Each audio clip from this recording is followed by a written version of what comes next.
Shri Bhagavan Vacha Aksharam Brahma Paramam Svabhavodhyatma Muchyate Bhut Bhavodbhava Karo Visargaha Karma Sangyitaha.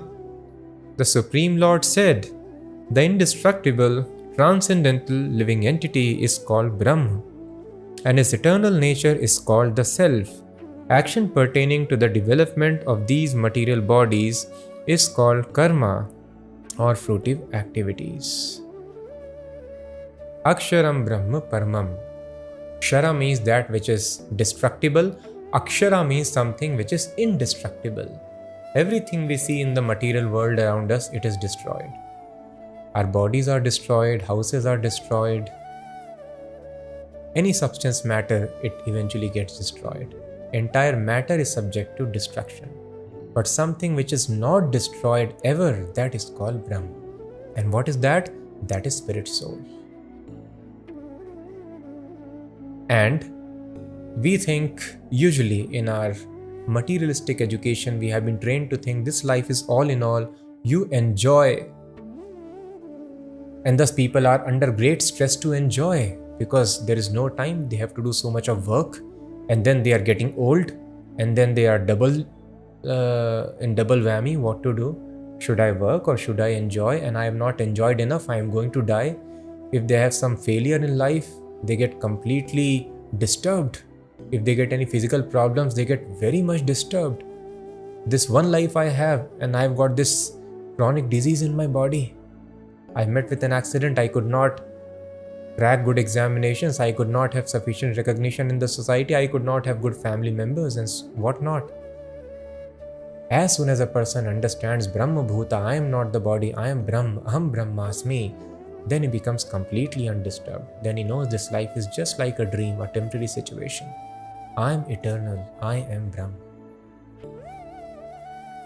So self should not be identified with body, that I am fit, I am unfit, I am white, I am black.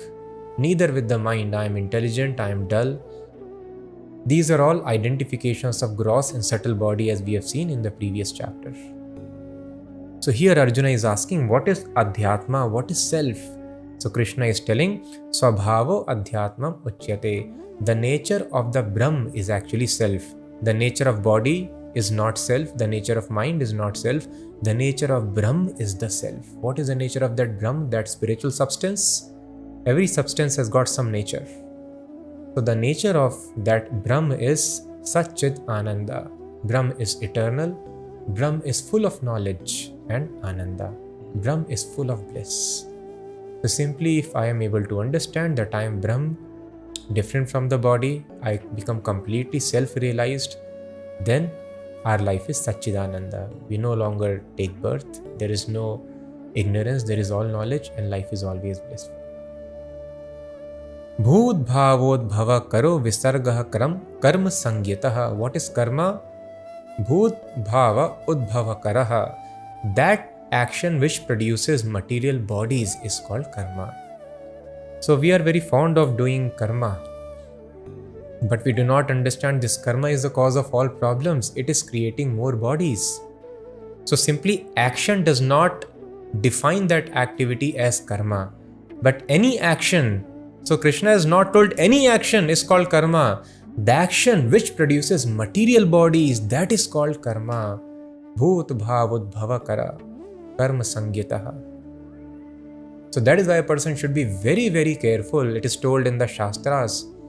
In Srimad Bhagavatam 11th Canto 9th chapter verse number 21, it is mentioned, Labdhva sudurlabham idam bahu sambhavante manushya marthadam anityam apiha dhiraha turnam yatet napatet anumrityu yavan nishreyasaya vishaya khalu sarvatasyat.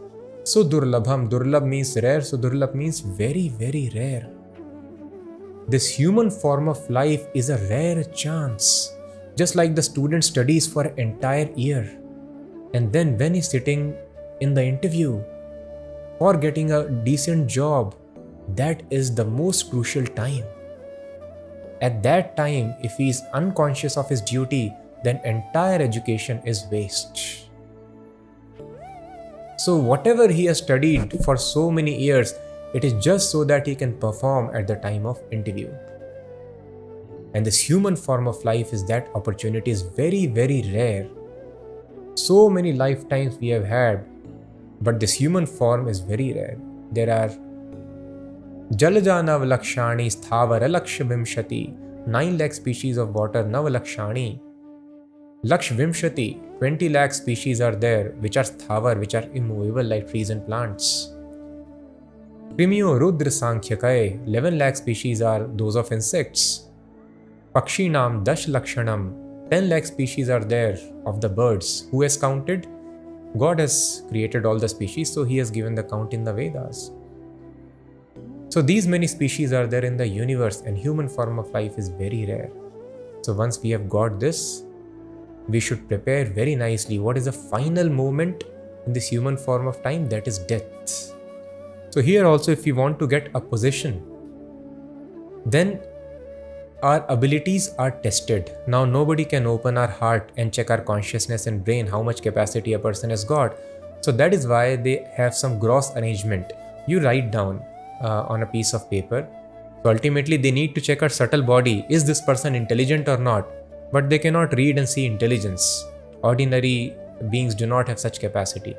So that is why they have IQ test and logical ability test, reasoning tests, and then they have interviews. In this way they want to figure out, is this person honest? Is this person committed?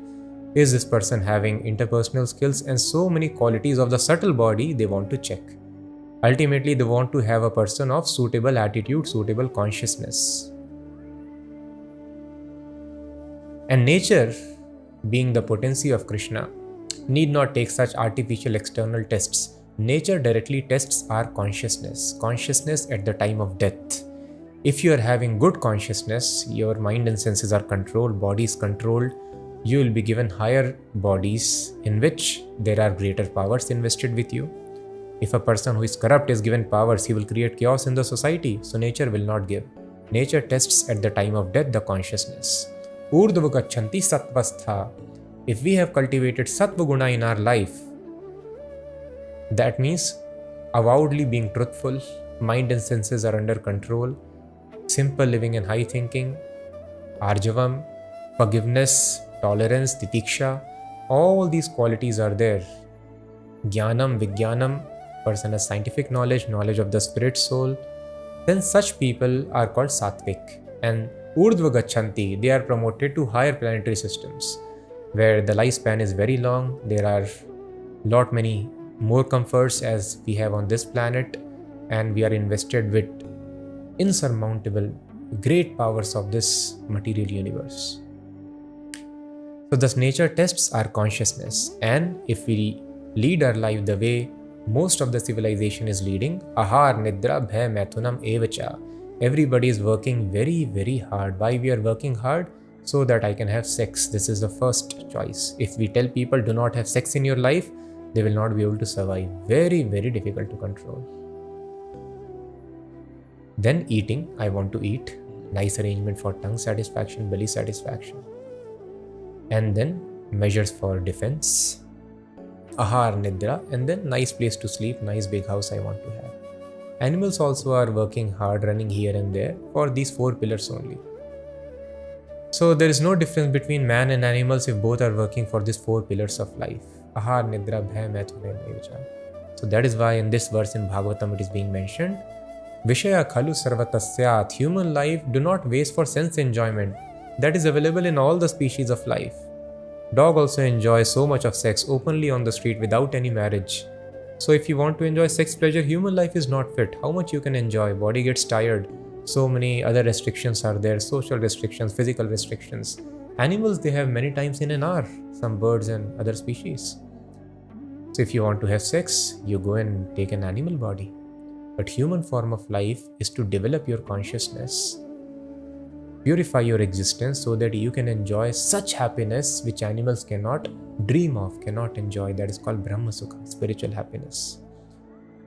And there is no more acceptance of these miserable bodies. What is this body? This body is simply full of miseries. We invest so much of our time, energy in loving some people around us, and their death is sure. we are never going to meet them ever again. Is such a life very happy condition to live? We get so much of knowledge and wealth, all that is lost. Diseases are bound to come, death is bound to come. So it is full of misery. The intelligent person who has knowledge should take the guidance of scriptures and understand, I am eternal. There is no need to take these material bodies, temporary bodies. So I want to revive my spiritual body, and that will be tested basis our consciousness at the time of death. So we should not do karmas. If we do karma, fruitive activity, we want to enjoy some material results, then our consciousness will be to enjoy the material nature, and thus nature will give another material body. But we should do akarma, actions directly under the direction of Krishna, Supreme Personality of Godhead, or his representative, the spiritual master. Such actions do not produce any results.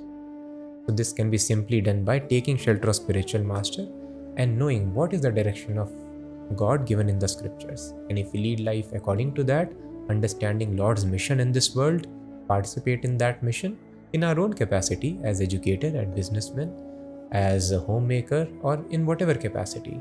But in any capacity, we should participate in the mission of the Lord as per the direction we should add. Then such activities are called akarma. And the whole life, if you do very strictly akarma, then there is no more material body.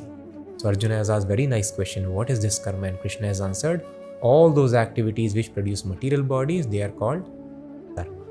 So we should be careful not to do karma, otherwise more bodies.